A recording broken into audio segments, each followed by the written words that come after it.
जब भारती ने फहराया झंडा। एक बहुत ही प्रेरणादायी कहानी है, ये बालिका ने तैयार की है, उसको आप लोग गौर से सुनिएगा। पहले तो जोरदार ताली बजाइए।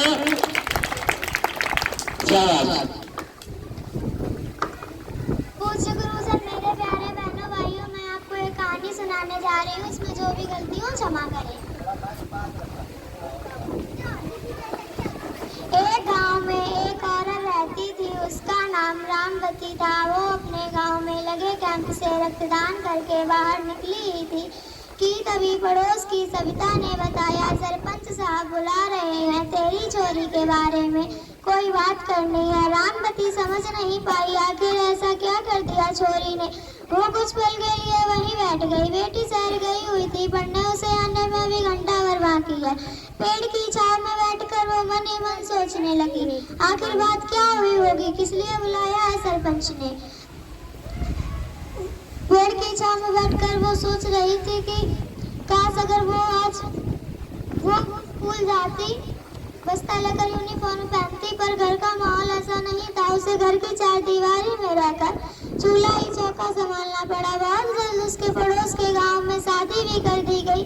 शादी होने के बाद भी उसे माहौल अपने घर जैसा ही मिला, जहाँ लड़कियों को कुछ भी काम करने की मनाही थी। वो दिन रामवती कभी नहीं भूल सकती जब उसे पता चला कि वो माँ बनने वाली है। डॉक्टरी चेकअप के बहाने उसका भ्रूण परीक्षण भी करवा दिया गया था। रिपोर्ट में आ गया था कि गर्भ में बेटी है। कितना दबाव पड़ा उस पर कि गर्भपात करवा ले, पर वो अपनी जिद पर बनी रही। पता नहीं उसमें कैसे इतनी शक्ति आ गई। वो अपने परिवार से लड़ पड़ी, उसे बच्चा नहीं गिरवाना था, इसे हर हालत में जन्म देगी।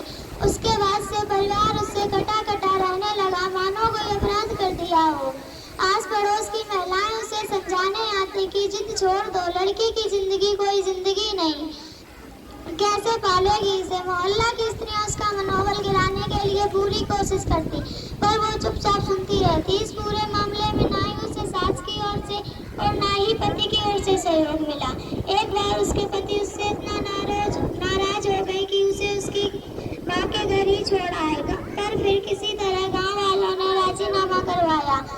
इतना ही नहीं, एक बार फिर उसकी हिम्मत जवाब दे गई जब उसकी पड़ोसन प्रियंका विद्यालय गई हुई थी। बलात्कार का शिकार हो गई। शर्म के मारे उसने आत्महत्या कर ली थी। उस रात उसे सपना भी आया, मानो उसकी बेटी कोख में से ही बात कर रही हो, कह रही हो, माँ सुन, माँ रोक ले मुझे इस तरह पे आने से, बदन से भी अपनाने से। मैंने देखा है तुझे अपनी दिल की आंखों से, उदास, हताश, बेबस और निराश, सौ आंसू रोते और सहते, लगते मानो का घूंट पीते हुए। उसके बाद से सरपंच तथा पंचों का आशीर्वाद लिया। जब भारती को पता चला कि वह एक दिन की सरपंच बनाई जा रही है, उसकी खुशी का ठिकाना ना रहा। आज वो पढ़ाई की अहमियत को जान गई थी कि माँ ने उसकी पढ़ाई के लिए जो त्याग कर दिया था, उसे याद कर बार बार उसकी आंखें नम हो जा रही थी। दिन मानो पंख लगाकर उड़ते रहे। वो दिन भी आ गया था जिस दिन का उसे इंतजार था। सच पूछो तो वो रात भर सोई नहीं, क्योंकि भारती इतनी उत्साहित जो थी, वही भारती की माँ भी इतना बेसब्र थी। पर फिर कार्यक्रम शुरू हुआ और भारती को मंच पर बुलाया गया। भारती शिक्षा के महत्व पर बोली और बताया कि बेटी को पढ़ाना किस लिए जरूरी है। मंच पर खड़ी भारती अपनी आंखों से माँ को तलाश कर रही थी। वहीं भारती ने अपने साथ खड़े एक शिक्षक को माँ को ऊपर लाने का अनुरोध किया। माँ मंच पर आ गई थी।